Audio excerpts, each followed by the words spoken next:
So we've all probably been in that situation where we're out filming and unfortunately, maybe we don't have an ND filter or we forgot it. Or in my most recent situation earlier this week, I was out filming with my Fujifilm and I had my ND filter, but this is a larger thread size than the lens I was using and I didn't have any step-up rings with me.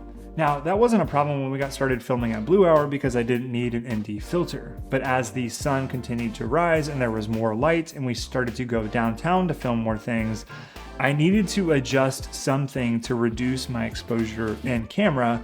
And I didn't want to have to close my aperture all the way down to like an f10 or an f11 just to keep my exposure intact. But the problem was I couldn't use my ND filter. I couldn't thread it on there because I didn't have any of my step-up rings with me. So in that situation, I was stuck having to crank my shutter. Now, why is cranking your shutter a bad thing? First, let's do a quick experiment. Hold your hand out and act like you're waving to somebody.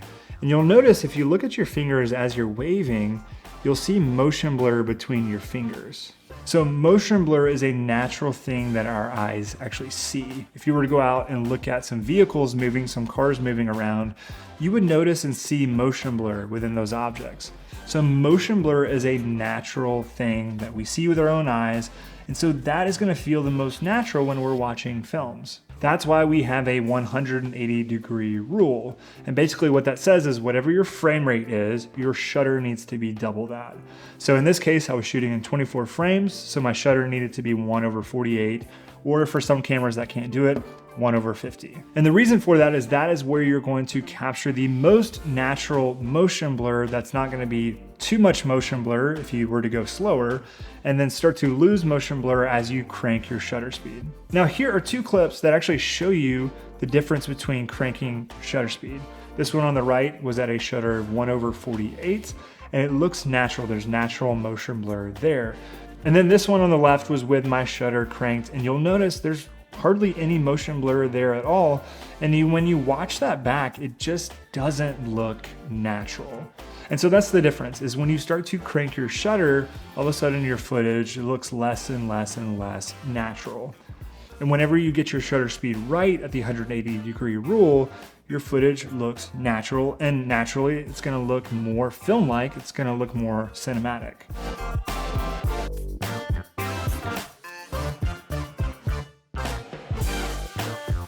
And that is why shutter speed matters. Shutter speed matters because it controls the amount of motion blur that you see and that you capture within the footage.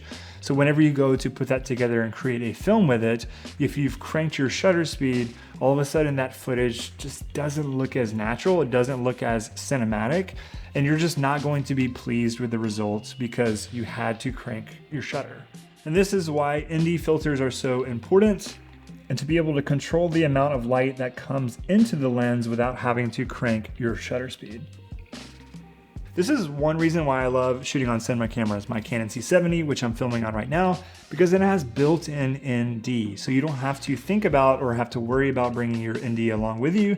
And then beyond that, you don't have to think about threading this with step-up rings to various lenses because your NDs are already built into the camera. That's one reason why I was out filming with the Fujifilm and I actually forgot, because I get so used to filming on the C70 and having built-in NDs that I just kind of forgot about it.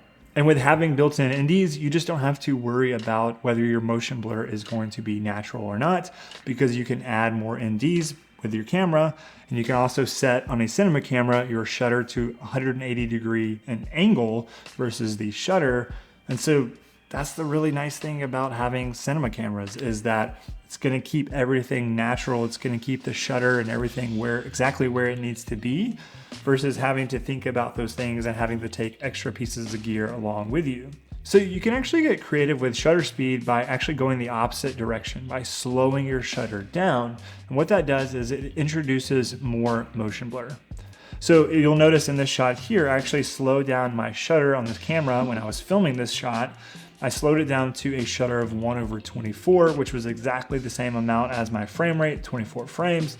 and you'll notice that there's just a lot more motion blur. It's got more of a dreamlike feel to it, and I just wanted to have a few shots that kind of had just more motion blur, was a little bit blurrier, and just had a specific look and aesthetic to it because I really wanted to bring that in based on the style and the way that we're shooting this film. Again, you don't want to slow your shutter down for all of your footage because that is going to look very unnatural if you were to shoot everything at a slower shutter, but you can slow your shutter down in order to get some really creative and unique shots. And I would recommend you just playing around with it and seeing how it works and how it looks based on the film that you're creating. So if you've been struggling with shutter speed, understanding it and understanding why you don't need to crank your shutter, I hope that this has helped you understand that a little bit better.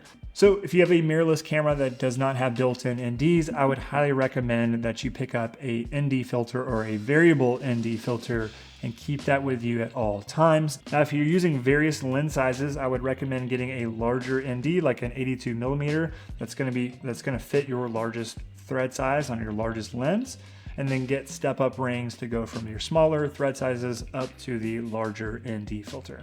All right, friends, that's a quick tutorial on shutter speed and why it's important to get it right and how to use it appropriately. If you have any questions, drop those down below. And if you like this video, found it was helpful to you, hit that like button, and I will see you all on another video.